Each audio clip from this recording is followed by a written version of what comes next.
to be assessed. Based on this assessment, a determination will be made as to whether you will continue to be in employment with the Consolidated Bank Ghana Limited. Kindly be reminded that you will still operate from your current workplace. Yours faithfully, for and on behalf of Consolidated Bank Ghana Limited.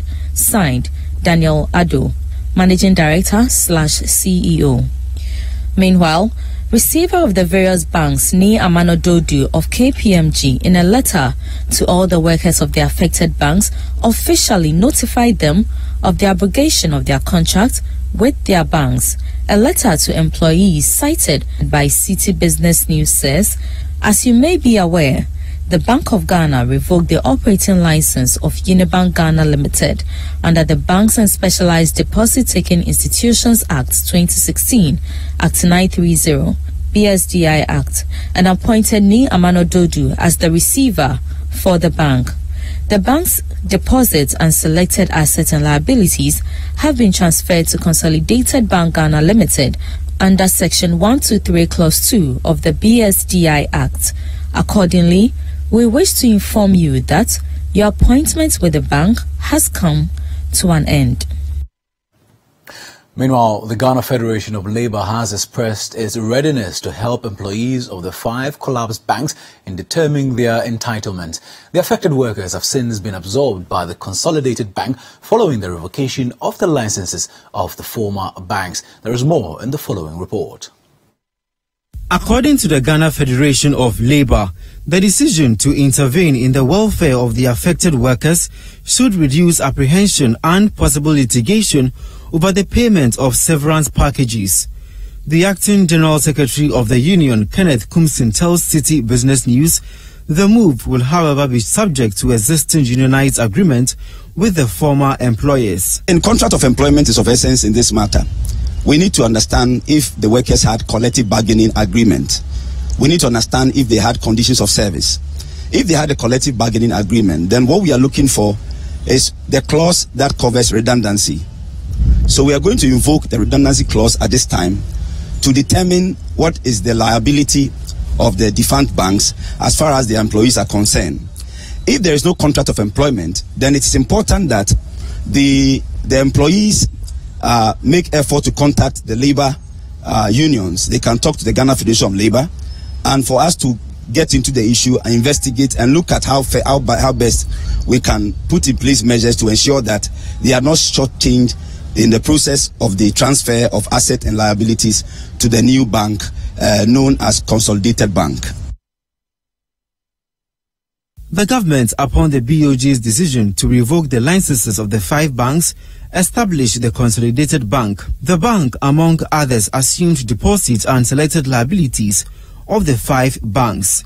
It also assumes the good assets of the affected banks, while it has former workers of the collapsed banks as its staff. Some economists have predicted of possible downsizing in the long run, though the government's intervention may limit the extent. But Kenneth Kumsin explains this may have to be done cautiously. Employees who have been affected by this exercise obviously need a certain strong political intervention to ensure that the directors and the managing directors whose decision have resulted in this problem do not go scot-free, and the workers who have been affected are not unduly made worse. I am quite hopeful that under this government measures will be taken to protect the interests of the masses. You're watching the Business Dashboard on City TV. When we return after the break, investigations reveal that shareholders of UTN Capital Bank's misused funds from the Bank of Ghana meant as liquidity support. Details when we return.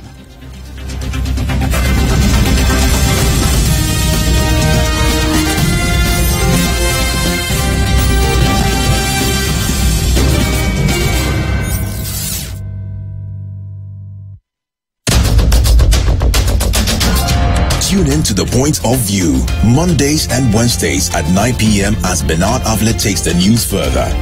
He will bring the right guest, ask them the relevant questions, and get you the real insights you need on the big stories for the day. I said, property tax, I will pay. If you come to my house, I'll cut you a check. But when did I do my presentation? February. Yes. Or February, yes, sometime. Nobody has come to my house. Really? Ghana is broke. And, that's the reality we must all come to live with.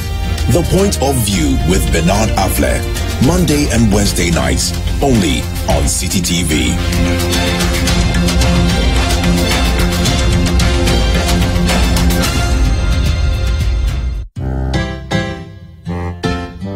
The City FM Literacy Challenge is back. Are you a JHS student? Are you willing to contribute to change? What would you do if you were the president of Ghana? Do you want to win a whopping 10,000 Ghana cedis? If yes, then participate in the Literacy Challenge 2018. Level 1. The year is 2035. The law allows people below age 40 to contest the presidency. As a presidential candidate in a general election, in no less than 600 words, write your manifesto speech. Remember, letter must be in your own handwriting, must be endorsed by a parent or guardian. Add your full contact details and post to the Literacy Challenge, P.O. Box GP 14123 Accra Central, or drop it off at the front desk of City FM at the Braka behind the police station. Level 2. The top 50 students selected from all over Ghana shall take a written general knowledge quiz. And finally, Level 3. The top 10 students shall compete in the classic quiz competition to win the ultimate prize of 10,000 Ghana cedis. The Literacy Challenge is powered by 97.3 City FM and sponsored by Data Bank Edifund and MoneyGram with support from City TV. Closing date for entries is Friday, 10th August 2018. Call 0205-973-973 for more inquiries. Terms and conditions apply.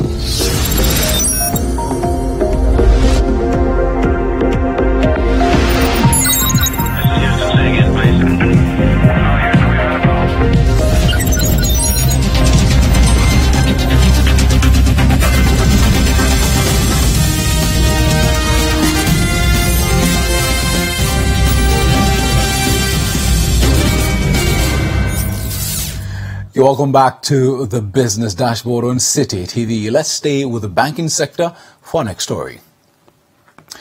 Now, new information available to City News has shed more light on the circumstances that led to the collapse of Capital Bank, UT Bank and Sovereign Bank. UT Bank and Capital Bank were sent into receivership by the Bank of Ghana in 2017 after they were declared insolvent. My colleague Zoe Abubedu has the details.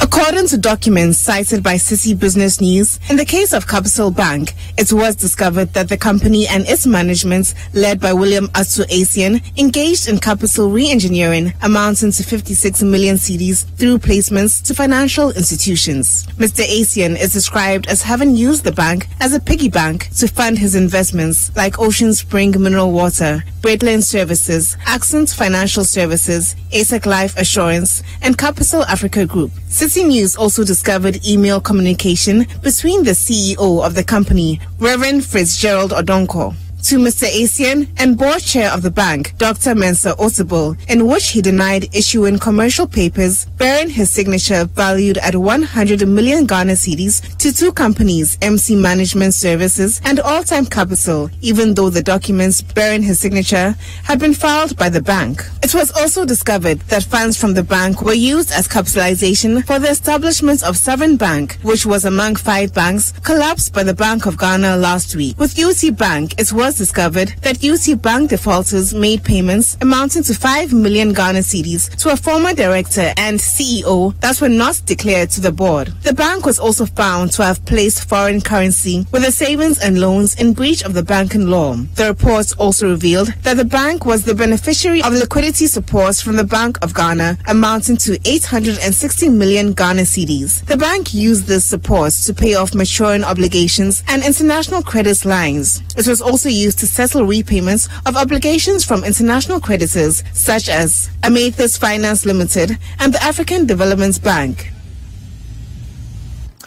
So, for the past 20 years, the consumption and sale of wine has seen a steady growth, along with the growth in the size of Ghana's middle class. Stakeholders in Ghana's wine industry, however, say it will take some time for majority of Ghanaians to make drinking wine a part of their daily lives. In the following report, we explore the state of the wine business in Ghana. Research from the World Health Organization, WHO, indicates that heart disease accounts for 6% of deaths in Ghana, only behind lower respiratory infection, stroke, and malaria. One of the remedies that have been suggested are the culture of eating and drinking at the same time. I mean, almost every person, when they're having lunch or dinner, would have Coca-Cola, Fanta, they'll have a soft beverage.